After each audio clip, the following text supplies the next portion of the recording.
V3 album review. So look, off rip, I gotta say, I fuck a Housephone. I'm gonna keep it all the way real in this joint though. So it's gonna be a couple things there. It might not sound too pleasant to the ear. And I ain't gonna lie to you, but look, gotta be real. Constructive criticism. I promise no English. Let's get into it. Alright, so we're gonna start at the top of the tape. Real flow. Hey, I think he said 420 Tiesto produced that joint. Hard. Super hard. That beat was. Oof. The only thing was, it seemed like it should have cut earlier. I don't know, maybe it got left long on purpose, or maybe that's like maybe like a fan interaction type thing. Like maybe you could do a own burst instead of that. And it's cool, it get to be uploaded to his page for the remix or official remix, something like that. I don't know, maybe it's like something like that. But that beat kind of went on for like 3 or 4 minutes, something like that. And he was done rapping after like 2, probably like 1.5, something like that. So that's like probably like one thing I say about that one. But maybe the feature didn't get cleared. I don't know. But I will say, overall, beat selection was fire. That nigga Housephone, he got an ear for picking beats though. He been had an ear for that. You listen to his older shit, he got an ear for that. So that goes without saying. That beats was nasty. The mixes was a little bit iffy on some of them. I don't know if that was intentional, because it could be, with the like cloud rap type era stuff. Some of that is like just aesthetic based. So that might have been kind of intentional there.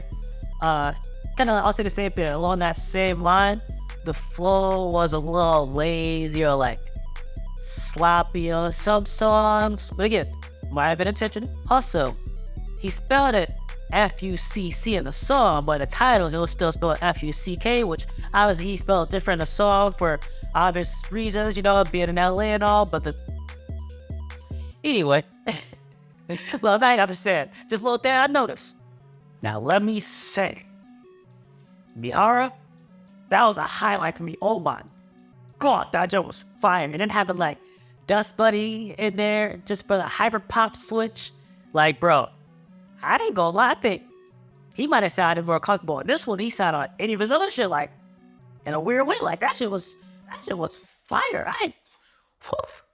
And I don't even know what Mihara is. I'm gonna be real. I'm not a designer type nigga. I couldn't tell if you put a Mihara in front of me. I wouldn't know. So that's all hard, man. I ain't gonna lie. That's what I know now.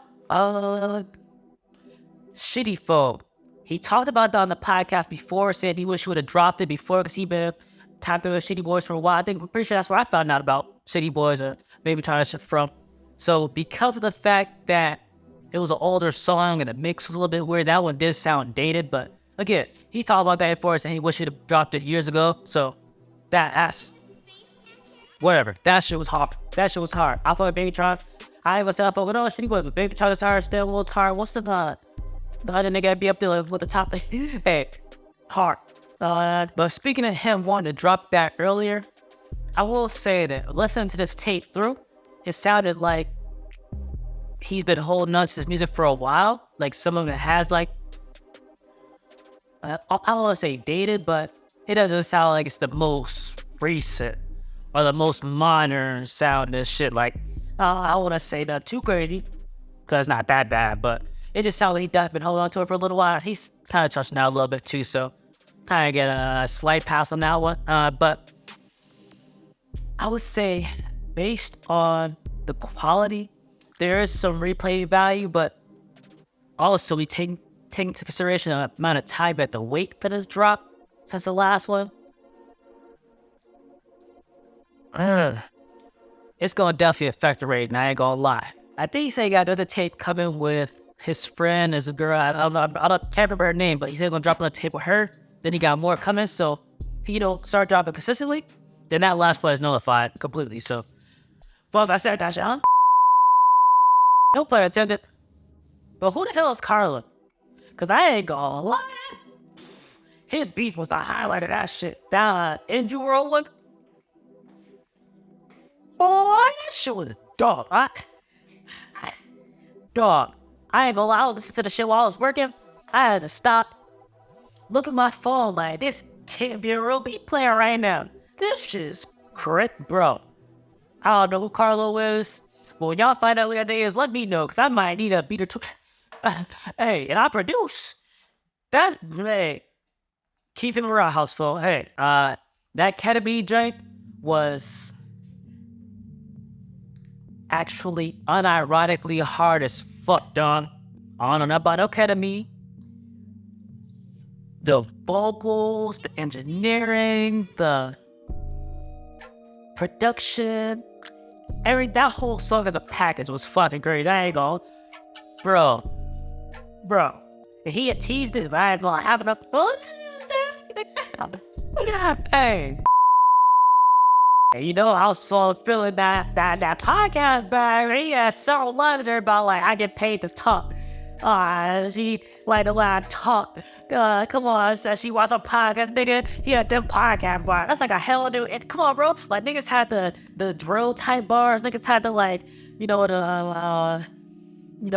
what they call it, swag rap bars. Someone's got the podcast rap bars. Who doing that? Who doing that? Who got the podcast type bar? Podcast rap. That nigga Housephone is engineering a brand new genre rap right here in front of our eyes, dog. Crazy shit. Maybe on the next verse, he gonna spit a little, just let y'all know what mixers they got, let you know what type of headphones they use and all that. Come on now, y'all can get the whole podcast. That was to the next album. Yep, that's all. We got the audio max, just listen to the money. Got forwards in the back, stop talking, I can afford. I don't know if that's Housephone flow, but I tried. Bossa Nova was hard. I like that white tee flip. I'm a sucker for that. I'm from Phoenix, Southeast, anything South, anything West we get, and that's a real South shit right there. Come on now, hey. That, like, Bossa Nova was hard. Hard. Oh, still had a hat. Okay, shout out to Blasey. This right here, though, is a clear example of the difference between a rapper and a nigga that can rap.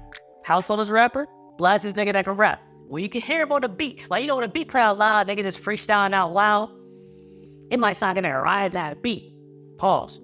But when you get the recording and you play it back, you can hear how the delivery kind of fall apart a little bit. It's different when you're recording and everything gotta really be in time. I ain't gonna lie. The engineer could have been nudging them vocals and making that nigga sound a little bad, but hey, bars though, he always been had that. He could do that. He come up with the bar, the lyrical side shit easy. He's not working the delivery. That's all it is. Honest, that all it is. I would say overall, project real flow was hard, but like the first half of the project kind of started slow. The second half picked up crazy. So I would say like at the beginning I was kind of feeling like a 6, maybe 6 point something. But I'll say overall I'll give it like a 7, 7.5. I think I'll listen to it a couple more times. It'll probably grow me a little more. Might work like maybe 8, 8.5. But this show is definitely hard. I'm really excited to see what he comes up with next. Like I said, this will kind of like a long wait for the drop. And some of those songs he's been holding on to, I want to see who's at right now. Like, I want to see what type of shit he's going right now. Like, some of the songs be like Toothache and shit like that.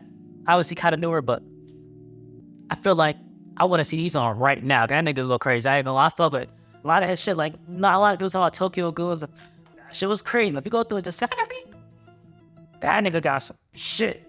And he got like different flows. And, like, we'll have like a crazy, deep, raspy voice over here, and on this one over here, it's like a little more high and like, I don't know, I like how he's so diverse with his cadences and his flows and his actual vocal tonality. Like, it kind of reminded me like how Uzi got different voices. Like, he could do like the high melodic shit, be also got like the deep and raspy shit like, oh man, I can never remember, uppers and downers. Like, bro, I love that. That's why I love Uzi, the different voices. It's hard. But yeah, let's say I give it like overall like 7, 7.5. Maybe it'll grow me a little bit, but shout out to Housephone. And shout out to you if you're still watching. If you are still watching, leave a like, comment, subscribe. Tell a friend, subscribe. Thank you in advance. Thank you for going into here. Thank you for watching. That was Zelda. We out this bitch.